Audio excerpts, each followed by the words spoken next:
Dans cet épisode touchant et inspirant de Le Café Courtier, je reçois Catherine Dufresne, jeune femme entrepreneur en assurance, maman de 2 enfants et maintenant copropriétaire de MGA Pistagnésie aux côtés de son frère dans l'entreprise fondée par sa mère.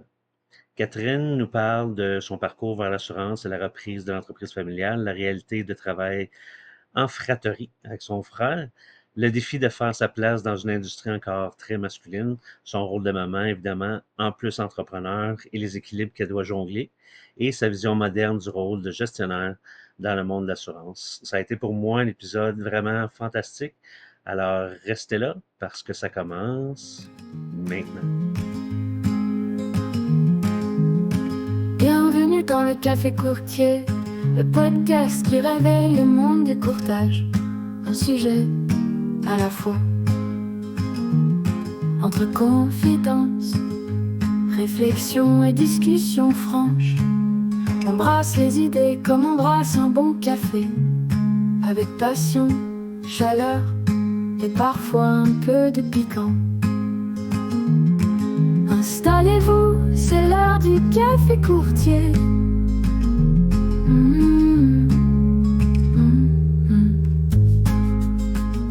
Aujourd'hui, dans le Café Courtier, je rencontre Catherine Dufresne de Pistagnésie. J'allais dire Pistagnésie d'Oison, mais officiellement, le nom a changé dernièrement. Je vais laisser Catherine s'introduire. Allô, Oui. Catherine? Salut Ghislain et merci de l'invitation. Ça fait plaisir. Donc, Catherine Dufresne, je fais partie de la relève entrepreneuriale. Je suis coprésidente de Pistagnésie, une entreprise qui a été fondée par ma mère en 2019, que je reprends officiellement avec mon frère. Puis, je suis également Maxime Dufresne. Puis, je suis également une maman de 2 jeunes enfants. Donc, ça rend cette aventure d'autant plus dynamique et ô combien stimulante. Et impliquée dans une fondation, fait Oui. que t'as les mains pleines. Exactement. Ben merci d'être là, merci d'avoir prêté le temps. Je sais que ton agenda est super occupé, fait que je l'apprécie encore plus. Donc, on va commencer tout de suite. Je ne veux pas faire perdre trop de ton temps. Raconte-nous ton parcours. Comment est-ce que tu t'es ramassé en assurance, puis jusqu'à devenir coprésidente? Oui, en fait, comme la plupart des gens, là, c'est un peu par hasard. J'ai passé une bonne partie de ma vingtaine à travailler pour Nespresso. Ça a été vraiment une grande école au niveau de mon apprentissage. C'est vraiment là que j'ai développé mon cerveau de femme d'affaires puis mon être. J'ai appris le leadership et la gestion vraiment sous toutes ses formes. Donc, je m'occupais autant des ressources humaines, du marketing, de la logistique, plan de développement. Donc, j'ai vraiment touché à tout, puis ça m'a vraiment donné une vision systémique de comment opérer une entreprise. Ouais. Puis en parallèle, j'ai fait un baccalauréat à l'Université Laval en sciences de la consommation. Sciences de la consommation. Oui. C'est dans le département d'administration, marketing, c'est dans quel département? Donc, c'est un peu un mix de tout. Comportement du consommateur, le marketing, on voit de la gestion, mode de communication et tout. Très approprié. Oui, exactement. Puis en 2019, j'ai rejoint Pistagnésie d'Oison. Puis ma mère et mon frère, ben, ils étaient là depuis les tout débuts. Donc, je suis vraiment rentrée, si je peux dire, par la grande porte. Puis, me voilà aujourd'hui. Fait que ça faisait 1 an, dans le fond, ça faisait 1 an que ta mère avait créé Pistagnésie. T'as dit 2018 que ta mère a créé Pistagnésie? 2009. 2009? Ah, mon Dieu, OK. Oui. Fait que ça faisait un bout de temps. Ça faisait 10 ans. OK. Wow. Aujourd'hui, ça fait 16 ans. Wow. C'est fondé. Fait on sait que ta mère elle a créé Pistagnésie avant que tu arrives, puis évidemment, c'est clair qu'elle vous a supporté, toi et ton frère. Ça a été quoi l'influence de ta mère dans ta carrière? Donc, en commençant chez Nespresso jusqu'à aujourd'hui, quelle a été l'influence de ta mère qui était une des de moins en moins rares, mais quand même rares femmes en assurance, entrepreneur? Je dirais que toute ma vie, elle m'a assurément influencée par son parcours, puis aussi par sa fibre entrepreneuriale. Là. Ça a toujours été une personne très travaillante, fonceuse, qui a toujours su bien s'entourer. Elle a été dirigeante de Southwestern pendant plus de 18 ans. Puis à 52 ans seulement... J'avais oublié ça, Oui. À 52 ans seulement, elle a fondé Pistagnésie. Donc, c'est sûr qu'elle a fait preuve de beaucoup de courage et de détermination. Puis c'est ça, elle a sûrement, indirectement, elle m'a toujours influencée par mon parcours parce qu'on a tous les deux cette fibre-là en nous. Oui. Puis, ben, c'est sûr que là, à travers ben, son cheminement, ben, il y a le transfert de connaissances qui se fait en ce moment. Donc, c'est sûr que ça vient malgré tout avec des divergences d'opinion, de façon de faire. Donc, je pense que ce qui est important, c'est de prendre le meilleur dans tout ça, puis d'ajouter notre propre couleur à nous. Oui. Puis j'avais, je sais pas si tu as vu sur les réseaux, mais j'avais publié un vidéo à la Saint-Valentin qui faisait un beau clin d'œil justement à la complicité et les divergences de deux générations qui cohabitent ensemble. Oui, je l'avais vu. Oui, c'était beau. Puis, tu sais quoi, je pense que je vais faire un lien dans les commentaires. Je vais faire un lien vers cette vidéo-là pour que les gens, s'ils sont curieux, puissent se retrouver. Parce qu'effectivement, c'est très beau. As-tu déjà une idée de combien de temps encore ta mère a l'intention de rester impliquée? C'est une passionnée, hein? Fait que, à chaque année, on dirait que on repousse, là, mais tant et aussi longtemps qu'elle est bien puis qu'elle peut contribuer à sa façon quand elle sera prête. C'est ça. Vous n'allez pas la pousser. Non.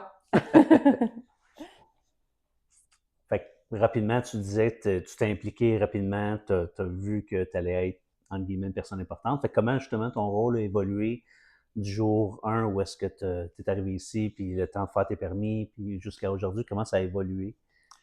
Ben, ça a beaucoup évolué assez rapidement. Ça va faire 6 ans là, que j'ai rejoint l'entreprise. Donc, les 2 premières années, je m'occupais de la responsabilité professionnelle des courtiers. Donc, j'avais des clients à ma charge. Puis là, la pandémie est arrivée. 2021? 2020. 2020. Parce qu'on a eu plusieurs qui a continué jusqu'en 2021. Donc, rapidement, j'ai vu, avec tout le bagage que j'avais acquis, ce que je pouvais amener à l'entreprise pour la faire grandir. Donc, pour nous, c'était une belle opportunité là, de faire un virage. On a mis en place beaucoup d'outils RH, des processus standardisés. On voulait offrir, en fait, à nos employés ce que les grandes entreprises offrent, donc des politiques de rémunération, des guides de formation, des plans d'intégration. Donc, ça a été ça a été vraiment une belle période. J'ai travaillé conjointement avec mon frère, avec lui, son expérience du terrain, puis moi, mon expérience en gestion, en organisation, à implanter tout ça. Et puis, en 2024, on a entrepris notre première réflexion stratégique. Donc, c'est vraiment là qu'on a vu la force de notre duo. On est revenu de là, puis on a déclaré à notre équipe là, notre nouvelle mission, nos valeurs, notre vision, puis on a officialisé notre coprésidence. C'est vraiment une bonne idée. C'est vraiment... Évidemment, si vous aviez essayé de faire ça à ton arrivée, ça aurait comme pas fait de sens parce que justement, tu n'as pas pris ta place, puis ça. Fait que 5 ans plus tard, plus ou moins, de prendre le temps de faire ça, j'imagine que vous vous êtes isolé, vous êtes parti, ou peu importe comment ça s'est passé. Dans une retraite. Puis, c'est le fun. Puis le plan que vous avez fait, j'imagine, c'était pour 5 ans? On a fait un plan sur 3 ans, puis on s'y engage à le renouveler à chaque année. Ça fait tellement du bien, ces moments-là. C'était un 3 jours avec des coachs. Mais juste de voir plus clair, puis de voir comment on aligne la vision de demain, là, ça fait vraiment du bien. Je le recommande à tous et chacun. Puis c'est rare qu'on ait le temps, justement, d'arrêter, puis regarder, bon, les 12 derniers mois, qu'est-ce qu'on a fait? Qu'est-ce qu'on voulait faire? Qu'est-ce qu'on a fait? Qu'est-ce qui a bien marché? Qu'est-ce qui n'a pas bien marché? Puis prendre le temps de se réorienter. C'est sûr, il y a beaucoup d'entreprises qui ne prennent pas le temps de le faire, mais définitivement, c'est un exercice que tout le monde devrait faire. Vraiment, pour mieux rebondir par la suite. Sans rentrer évidemment dans les détails, comment ça s'est passé le transfert entre ta mère vers toi et ton frère? Oui, on parle bien ici d'une phase de transition, en fait, parce que ça s'échelonne quand même sur plusieurs années. Là. J'imagine, oui. Une entreprise de cette envergure-là, si je peux dire, là, c'est pas seulement le plan financier et juridique, là, c'est vraiment d'assurer qu'il y a une continuité, qu'on y apporte également un vent de renouveau. Mais aussi, il faut bâtir sa propre réputation, il faut conserver les liens qui ont été établis là, avec nos partenaires, avec les courtiers, avec nos partenaires d'affaires. Donc, puis à travers ça, on vit dans un concept, je ne sais pas si tu connais ça, le règne conjoint. Non. Donc, c'est vraiment, c'est une période en affaires où 2 générations cohabitent. Donc, c'est important qu'on s'assoie, qu'on se parle, qu'on partage nos visions qui sont pas toujours les mêmes, puis qu'on aligne la vision de demain. Là. C'est nécessaire. Donc, on s'est vraiment lancé dans un processus complet avec l'accompagnement de coachs qui sont spécialisés vraiment en relève familiale. Puis j'imagine que ces coachs-là, ils vont continuer encore de suivre pendant un Oui, petit bout de temps. à vie, je l'espère. Donc, en réflexion stratégique, on a travaillé vraiment ce qui est au-dessus de l'iceberg, qu'on appelle, donc ce qui est visible, nos orientations, nos rôles, nos visions, c'est quoi nos objectifs à long terme et tout ça. Puis, toujours en processus, on travaille aussi la face cachée de l'iceberg. C'est souvent cette face-là qui est plus négligée, mais qui est tellement nécessaire de nos jours. Donc, c'est quoi nos modes de communication, nos modes de gestion, nos schémas relationnels. Donc, comment qu'on se parle, comment qu'on gère, comment qu'on rentre en relation avec les gens. Et puis, c'est ça, on a passé des tests psychométriques pour apprendre à mieux se connaître. C'est tellement une bonne idée, ça. Oui. Donc, c'est quoi les forces de chacun, comment qu'on s'adapte les uns aux autres. Puis en fait, c'est de transformer les forces de chacun en une force qui est commune. C'est ça. Fait que tu parlais d'utiliser les forces de chacun. Évidemment, on parle de ta mère, mais aussi de ton frère. Comment c'est de travailler avec son frère? Parce que moi, je sais que travailler avec ma sœur, m'excuse ma sœur, mais il me semble que ce serait tough. Fait que comment c'est de travailler avec son frère? Tant qu'on n'a pas essayé, on ne peut pas le savoir. Mais finalement, on a réalisé qu'on était vraiment en affaires très complémentaires. Fait que c'est vraiment de combiner nos forces là, pour bâtir quelque chose qui nous dépasse en soi. C'est sûr que le reprenariat puis l'accompagnement qu'on a au niveau du coaching, bien, ça nous a appris à mieux se connaître en tant qu'associés. Parce qu'au lieu du lien frère et sœur, bien, on doit se rappeler qu'on est quand même des partenaires d'affaires. Puis de mettre comme je disais tantôt, mettre en valeur nos forces respectives. Mais on est deux personnes très différentes, mais très complémentaires. Nos cerveaux ne pensent pas de la même façon.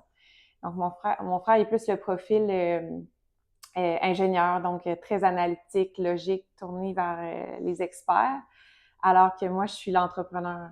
Donc, la visionnaire, je fonce à tête première. Là, oui, j'aime créer des opportunités. Donc, c'est justement à travers ça, à travers nos différences, là, qu'on se rallie. Puis, on connaît la force de notre duo, donc on choisit les bons moments, je peux dire, pour le mettre de l'avant. C'est vraiment une bonne idée. Parce que de toute façon, les meilleurs, quand on y pense, là, la plupart des entreprises qu'on connaît qui ont plusieurs partenaires, souvent les meilleures entreprises, c'est ceux qui ont des partenaires justement qui sont différents l'un de l'autre pour justement profiter des forces et faiblesses de chacun. Si vous étiez deux, là je vais dire n'importe quoi, si vous étiez deux rouges, ben ça deviendrait un peu trop rouge, puis à un moment donné, vous compétitionnerez sur qui c'est qui a raison, alors que là, si vous avez deux couleurs différentes, ben, ça permet de créer quelque chose qui est beaucoup plus complet. Là, fait que c'est le fun de savoir ça. Ouais. Fait que tu en as déjà touché un petit peu là, par rapport à utiliser les forces et faiblesses de chacun. Fait que j'imagine que vous avez aussi divisé les rôles vraiment en fonction des forces et faiblesses de chacun. Oui, on l'a bien déterminé là, en réflexion stratégique, justement. Donc, mon frère, il est vraiment axé développement des affaires. Il gère tous nos partenaires. Okay. Les relations avec nos partenaires. Il s'occupe des renouvellements de nos contrats. Il s'occupe de toute la conformité à l'interne. Puis, vu qu'il a touché à tous les postes dans l'organisation, il y a vraiment une vision stratégique 360. Ouais. Moi, je peux dire que je m'occupe également du développement des affaires, mais sous une autre facette. Je suis davantage tournée vers la mise en valeur de l'entreprise, l'image de marque, la stratégie marketing. Puis mon objectif à moi, c'est oui de faire rayonner l'entreprise, mais de créer des expériences autant pour nos partenaires que nos employés pour qu'ils aient le goût de nous suivre dans cette aventure-là. Oui. Puis en étant moins petite maintenant, mais une petite entreprise familiale, si vous voulez compétitionner, puis on en a parlé tantôt avant même de commencer, si tu veux compétitionner avec les assureurs, si tu veux compétitionner avec les plus gros, il faut que tu te démarques. Puis je trouve que c'est une très, très, très belle façon que vous faites. Fait que ça fonctionne bien. Bravo pour ça. Merci. Fait que dans le fond, tu fais un peu de tout. Est-ce que tu te vois plus comme une gestionnaire, une entrepreneur ou une courtière ou courtier? Donc, selon les tests que j'ai passés, là, je suis vraiment le profil entrepreneur. Oui. Je suis le profil ESTP, donc ce type de profil-là, ben, c'est quelqu'un qui est très extraverti, tourné vers l'innovation. J'aime créer, j'ai une capacité à prendre des décisions à fort impact, d'amener les idées à des projets concrets. Donc, je pense que ça a toujours fait partie de moi, sans même que je le sache. Là, là, c'est plus palpable, je peux dire, mais avec du recul, c'est ça. Je réalise que j'ai toujours eu cette fibre-là en moi.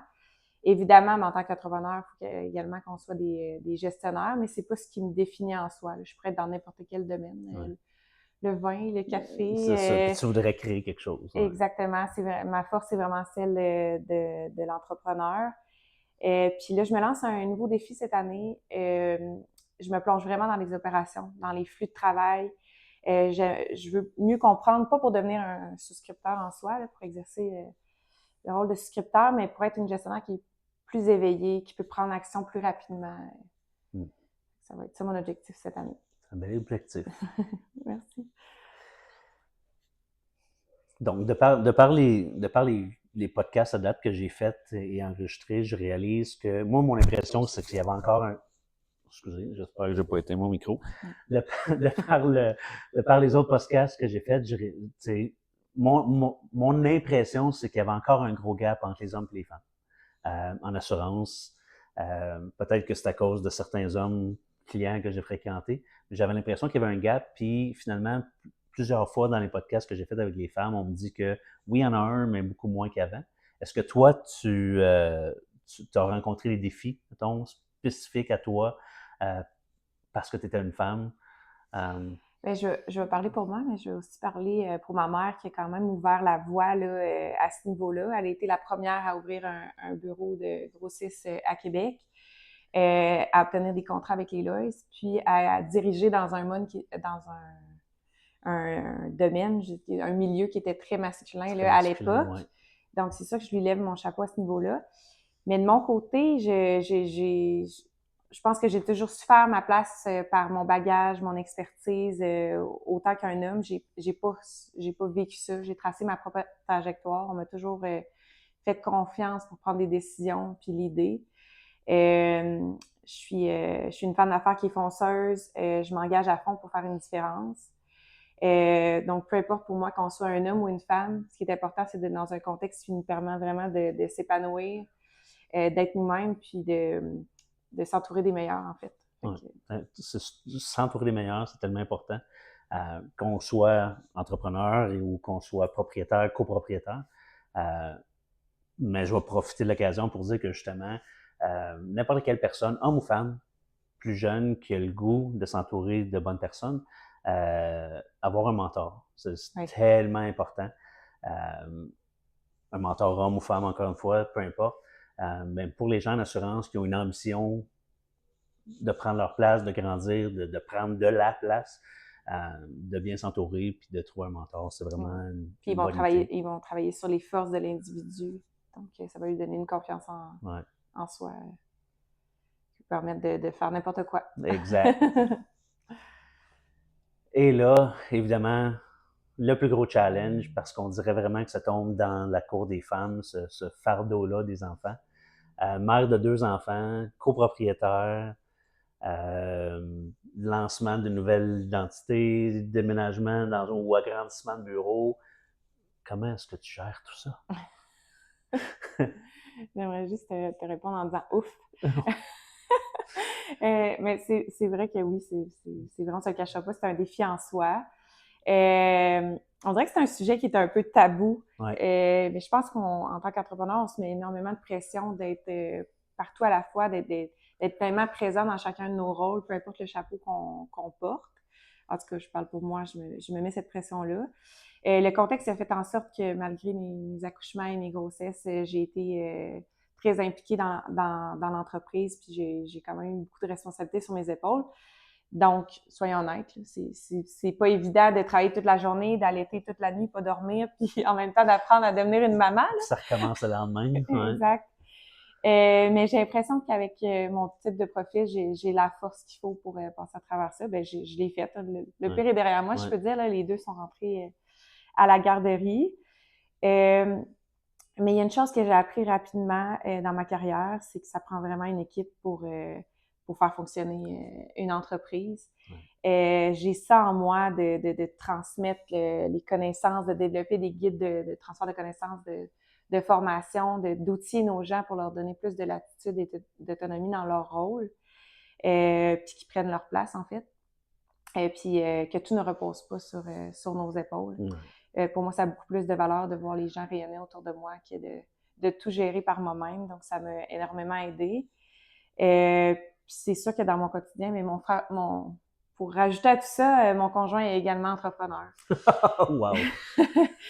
Donc, on se couche tôt, on se lève tôt, puis on a une seule vitesse, c'est la C'est à troisième. fond, ouais.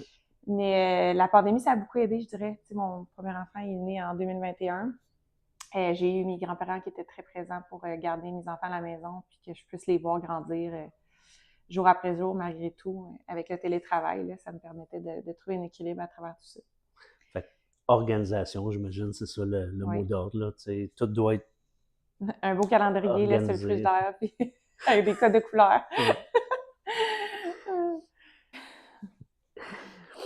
Je reviens un peu à la femme ou une maman même dans un monde d'hommes. Est-ce qu'il y a eu des moments où est-ce que tu as senti qu'il fallait que tu te prouves plus que d'autres à des collègues? Non, pas vraiment. Je pense qu'on a tous besoin les uns des autres. Moi, c'est sûr que je suis pas spécialisée en souscription, donc je suis entourée d'experts. Je pense qu'ils ont autant besoin de moi que j'ai besoin d'eux.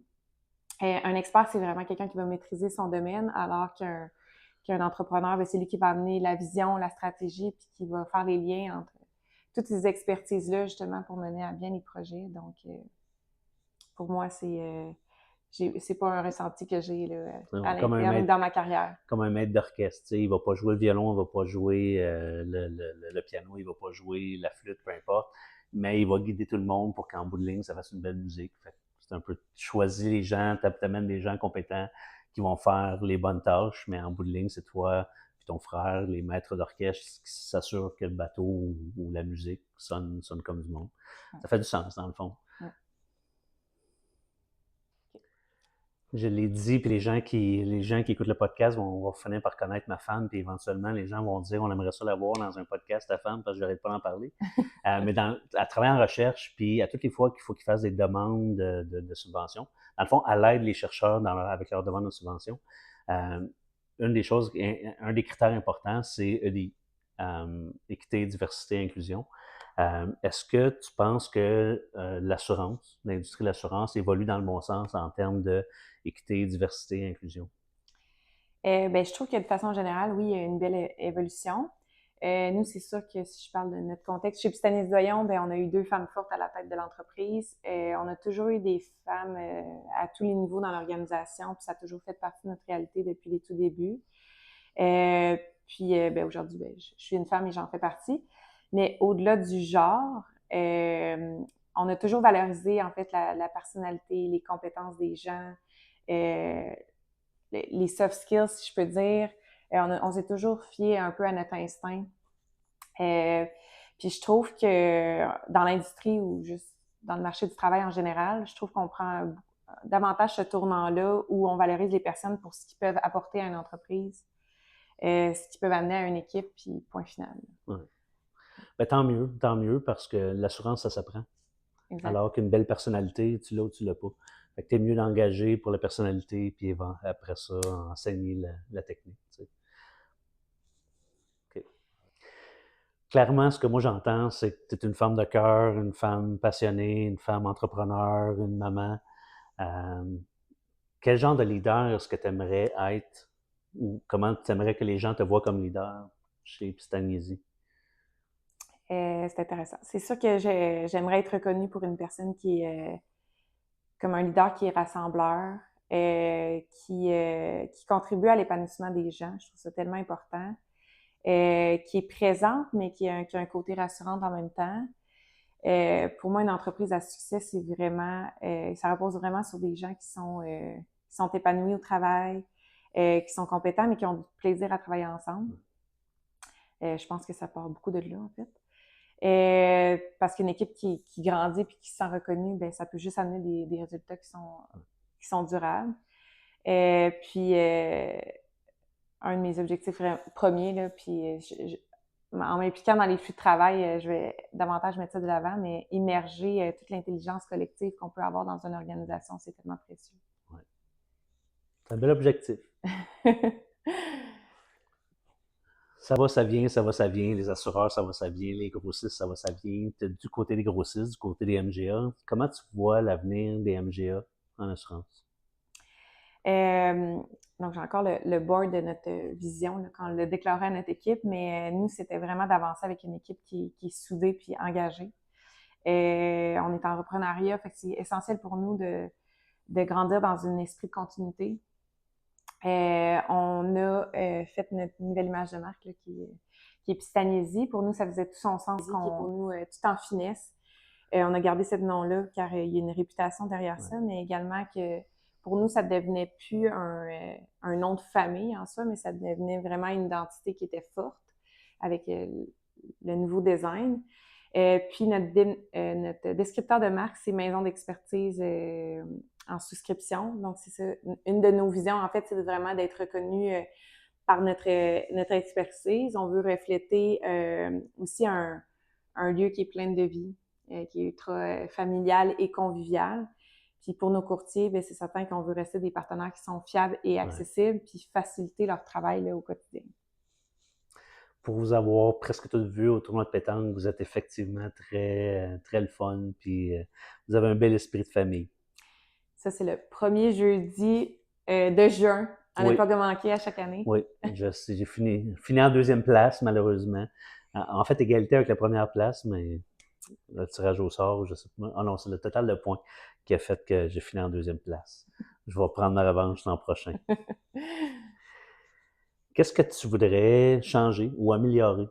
Tu as eu le temps justement de faire des réflexions pendant que tu as fait ouais.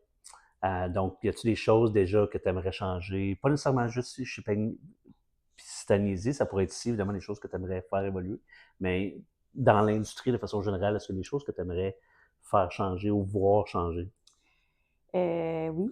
C'est sûr que depuis mes tout débuts, ça fait partie de moi aussi, mais je veux montrer que dans une industrie qui est un peu plus traditionnelle, conservateur, si on peut dire très ça. Conservateur. il y a de la place pour la relève, il y a de la place pour les idées nouvelles, sortir du cadre. J'ai une grande créativité, mais j'aime ça me laisser aller, puis je pense qu'il y a plus d'ouverture à ce niveau-là aussi, mais vraiment d'allier la continuité puis l'innovation. Concrètement, mais l'année dernière, je ne sais pas si ça a vu passer, mais on a publié plusieurs capsules qui présentaient nos niches d'affaires. On a vraiment mis l'humain au centre de tout. On a mis nos gens d'expertise de l'avant par ces capsules-là. C'était très innovateur. Ça avait pas... c'est peu... Ouais, j'avais jamais vu ça moi non plus avant. Là. Donc, c'est de rappeler en fait que la vraie valeur de notre industrie, c'est nos gens. Puis... c'est ces humains-là qui font vivre nos entreprises. Donc, aussi bien mettre leur expertise de l'avant. Très sage, très sage. Si tu pouvais donner un conseil à une jeune femme qui commence en assurance, ce serait quoi? Catherine, la mentor, qu'est-ce qu'elle dirait à une jeune ou en affaires. Mentorée? Ou en affaires, en assurance ou en affaires. Rappelle-toi que ta personnalité et ton authenticité, c'est vraiment ta plus grande force, je dirais. Bien sûr, allié à tes connaissances, là, mais même dans une industrie qui est plus technique comme la nôtre, entoure-toi de personnes qui t'inspirent, qui croient en toi, puis sois toi-même, puis tu vas aller loin. Je suis d'accord. On en a parlé de toute façon tantôt, avoir un mentor ou avoir des gens qui peuvent t'influencer puis te tirer vers le haut, puis rester toi-même. Tu sais, oui, des fois, puis je suis un bel exemple, des fois, ça peut te nuire, mais la plupart du temps, ça va t'aider. Puis en bout de ligne, les gens, peu importe dans quel domaine on est, même si on travaille pour ABC ou DEF ou Pistagnésie, en bout de ligne, les gens, ils font affaire avec une personne. Puis tu sais, le meilleur, quand j'étais courtier ou peu importe, quand les gens se faisaient demander avec qui tu es assuré, mettons, moi, je voulais que les gens disent « je suis assuré avec Ghislain », puis qu'ils ne savent pas le nom de mon cabinet, puis qu'ils ne savent pas le nom de mon assureur, tu sais. Fait que c'est un peu la preuve que notre personnalité, c'est super important. Donc, je suis d'accord avec toi. Reste qui t'es, utilise ta personnalité, entoure-toi bien, puis ça devrait bien aller. Fait qu'évidemment, il te reste encore plein d'années, parce que tu es encore tout jeune. Mais jusqu'à ici, de quoi tu es le plus fier de ce que tu as accompli? On n'en a pas parlé encore, mais c'est définitivement notre engagement philanthropique, donc je suis le plus fière. On a commencé cette collaboration-là avec l'organisme Vivre Grand il y a 3 ans. Puis le sentiment, il est indescriptible à chaque fois. C'est sûr que ça demande beaucoup de temps en dehors de mes heures de travail, là, de juste s'occuper de l'événement en soi, de notre événement philanthropique, aller chercher nos partenaires, nos fournisseurs, nos joueurs. L'année passée, on avait même la chance d'avoir des officiers de pétanque, mais de s'occuper de l'événement. Des gens qui donnent des billets, des patriotes. Oui, exact, oui. Merci de ta grande générosité. Puis c'est un prix qui est très populaire à chaque année, là, donc vous ne voulez pas manquer ça. J'espère qu'on va en avoir l'année prochaine. Vous allez en avoir d'autres l'an prochain. Mais tout cet investissement-là, ça n'a pas de prix. De voir vraiment l'impact qu'on peut avoir là, concrètement dans la vie de ces gens-là, c'est indéniable. Puis c'est ça, de laisser une empreinte qui est durable, que ça soit avec dans le parcours de la vie de nos employés ou peu importe, de laisser une empreinte qui est durable puis qui est humaine pour moi. C'est ça l'essence de notre métier, en fait. Ben, il y a de quoi être fier. Merci Bravo pour cette implication-là. Je ne suis pas impliqué moi-même parce que c'est beaucoup de travail. Puis évidemment, déjà avec tes 2 enfants, puis ton conjoint entrepreneur, puis l'entreprise, puis tout ça, je sais pas où tu trouves le temps. Clairement, tu dois être comme Hermione, puis avoir une baguette magique ou une espèce de collier qui recule dans le temps. Mais bravo, c'est vraiment très beau. Merci. Je ris parce que la première édition qu'on a lancée du tournoi de pétanque, je venais d'accoucher de ma deuxième. Puis là, mon frère, il dit « Ça te tente pas qu'on repousse l'événement? » Puis j'étais là, non, je peux pas reculer. J'y crois, puis je vais de l'avant. Fait que c'est ça, j'ai fait avec. Puis le lieu aussi, c'est super beau. Tu veux en profiter pour faire la promotion de ceux qui te prêtent les lieux ou là où ça se passe? Oui, bien, on a la chance de faire ça sur les terres de Louis Garneau, là, en fait. Fait que c'est un grand site majestueux, sur du sable, au décor. C'est de toute beauté. Tout est blanc, tout est Ouais. beau. Couvert, fait que tu sais, pluie ou trop de soleil. Cet été, c'était plus trop de soleil, là. C'est couvert, on est bien. C'est vraiment. Puis on a la firme Majordane qui nous a qui sont occupés de la logistique de l'événement l'année dernière. Là, fait que ça nous a donné vraiment un bon coup de main. Puis là, je pense qu'on est bon avec cette structure-là pour faire encore plusieurs éditions de ce fameux tournoi de pétanque. Bon. Fait que si vous suivez Catherine, vous allez le savoir. Si vous suivez Pistagnésie, vous allez le voir. Puis si vous me suivez aussi, puis la plupart de vous me suivez, c'est sûr que je vais republier les annonces quand le tournoi de pétanque va sortir. Ça devait être plein cette année? Ça devait être... Oui, on avait augmenté le nombre d'équipes. Puis là, les officiers de pétanque nous ont dit il y aurait peut-être moyen qu'on rajoute des terrains l'année prochaine. Fait qu'on va pouvoir inviter d'autres gens. C'est tellement un bel événement parce que, tu sais, mettons, contrairement au golf où, bon, t'as 30 minutes un peu avant, puis après, les gens, ils prennent une bière, puis ils mangent. Fait que finalement, tu passes 5 heures avec 3 personnes dans ton kart. C'était pas beaucoup le temps de réseauter. Là, c'était incroyable parce que dans le fond, tout le monde arrivait à l'avance. On avait le temps de voir tout le monde. Les matchs de pétanque, ça dure 30 minutes, 45 minutes. C'est vraiment pas long. Puis, tu sais, on en joue 3 ou 4, mais entre ça, tout le monde va prendre une bière ou quoi que ce soit. Fait que ça m'a donné l'occasion. Puis moi, je venais juste de commencer ma nouvelle job en plus. Fait que ça m'a donné l'occasion de parler avec plein de monde. Fait que vraiment, là, peu importe que vous êtes courtier, assureur, fournisseur, c'est tellement un bel événement pour, un, avoir du fun, puis 2, c'est un setup idéal aussi pour le réseautage. Fait que je le suggère à tout le monde. Merci beaucoup. Puis on parlait d'inclusivité aujourd'hui, mais c'est inclusif, tu sais, pas besoin de savoir comment jouer à pétanque pour venir jouer. Non. On a les officiers qui nous guident à travers tout ça, puis on est là pour le plaisir puis pour la bonne cause. Donc, maintenant en grand nombre. J'espère que vous avez aimé cette rencontre avec Catherine Dufresne, une femme formidable, entrepreneur incroyable, un repreneur, je crois qu'elle disait,